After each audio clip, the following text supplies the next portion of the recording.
சொந்தங்களுக்கும் என் முதற்க வணக்கத்தை தெரிவித்துக் கொண்டு, சாலைகளிலே பல தொழில்கள் பெருக வேண்டும், சபைகளிலே தமிழ் எழுந்து முழங்க வேண்டும் என்று கற்பித்தான் பாரதி. அன்று முதல் இன்று வரை ஒவ்வொரு மேடைகளிலும் தமிழ் மொழி கற்பித்துக் கொண்டே இருக்கிறார். எனவே தமிழ் மொழியை கற்பித்துக் கொண்டு இருப்பவர்களுக்கும் தமிழ் மொழியில் நூல்கள் படைப்பவர்களுக்கும் விருதுகள் வழங்கப்படுகின்றன. ஆனால் நானோ என் தமிழ் மொழிக்கு ஒரு சிறிது விருது வழங்க நினைத்தேன். அதுதான் மாண்புமிகு தமிழ் என்ற விருது. மாண்புமிகு என்று நாம் யாரை சொல்லுவோம்? நாம் முதலமைச்சரை சொல்லுவோம், அமைச்சர் பெருமக்களை சொல்லுவோம். அந்த விருதுகள் எல்லாம் அவர்களுக்கு நிலைத்து நிற்கிறதா? இல்லை, நிலைப்பதும் இல்லை. ஆனால் கல் தோன்றி மண் தோன்ற காலத்தை வாவோடு முன் தோன்றிய முத்தக்குடி என் தமிழ் குடி, அவன் பேசிய மொழி தமிழ். அன்று முதல் இன்று வரை உலகம் முழுக்க புகழ்பெற்று திகழும் உலகத்தில் ஒரே மொழி தமிழ் மொழிதான். அந்த மொழிக்கு தான் நாம் ஒரு விருது கொடுத்தேன், மாண்புமிகு தமிழ். இந்த மாண்புமிகு தமிழ் என்பது ஒரு சிறு விருதுதான். மாண்புமிகு மட்டுமல்ல, பாரத ரத்னா நோபல் பரிசு கூட கொடுத்தாலும் என் தமிழ் மொழி தகும். இந்த நூலானது ஒரு புது கவிதையை கொண்டு எழுதப்பட்டிருக்கிறது.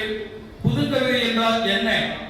அருகில் நிற்பவரிடம் பேசுவது போல் எழுதுவதுதான் புது கவிதை. நான் இந்த நூலில் வெறும் இயற்கையை மட்டும் வர்ணனை செய்யவில்லை. அரசியல், நாட்டு நடப்பியல், சமூகம், குடும்பம், நட்பு வட்டாரங்கள், இப்படிப்பட்ட இடங்களில் பல்வேறு இடிவுகள் நடக்கின்றன. இவற்றையெல்லாம் பார்த்து கொண்டு பொறுத்து போக முடியாத ஒரு எழுத்தாளனா சிலர் பார்த்து கேட்க முடியவில்லையே என்று மனம் வருந்துவார்கள். அவர்களுக்கு மத்தியில் இந்த கவிதையில் பல்வேறு சமூக பிரச்சனைகளை நான் வைத்துள்ளேன். எனவே தமிழ் மொழியால் மட்டுமே உலக பிரச்சனைகளை எடுத்து சொல்ல முடியும் என்பதனால் இந்த நூலுக்கு மாண்புமிகு தமிழ் என்று பெயர் சூட்டி மகிழ்கின்றேன். அடுத்ததாக அடிசில் என்ற கவிதையும் நான் எழுதியிருக்கின்றேன். அடிசில் என்றால் சோறு என்று பொருள், இன்னொன்று உணவு தொகுதி என்று பொருள். தமிழர் பாரம்பரியத்திலே உணவுதான் மிகச் சிறந்தது. தமிழ் வகைகளில் எத்தனை வகையான உணவுகள் இன்றெல்லாம் அவை காண கிடைக்கிறதா? இல்லை. நான் இங்கே சோறை பற்றி மட்டும் எழுதவில்லை. தலைப்புதான் அடிசில்.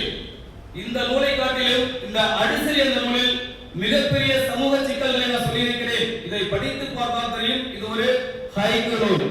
இதை நீண்டு எழுதாமல் 3 வரியில் எழுதப்படுவதால் ஹைக்கூ. ஹைக்கூ எழுதுவதற்கு மிக சிந்தனை வேண்டும். ஏன்னா 3 வரிகளில் மிக துல்லியமாக ஒரு எவ்வளவு பெரிய கருத்தை சொல்ல வேண்டும். ஹைக்கூ என்றால் கடுகு என்று பொருள். கடுகு எவ்வளவு சிறியதாக இருக்கிறது, அந்த சிறிய அளவில் மிகப்பெரிய பொருளை பதிவு செய்வதுதான் ஹைக்கூ. மிகப்பெரிய சமூக தாக்கங்களை இங்கே பதிவு செய்திருக்கிறேன். நேரம் குறைவாக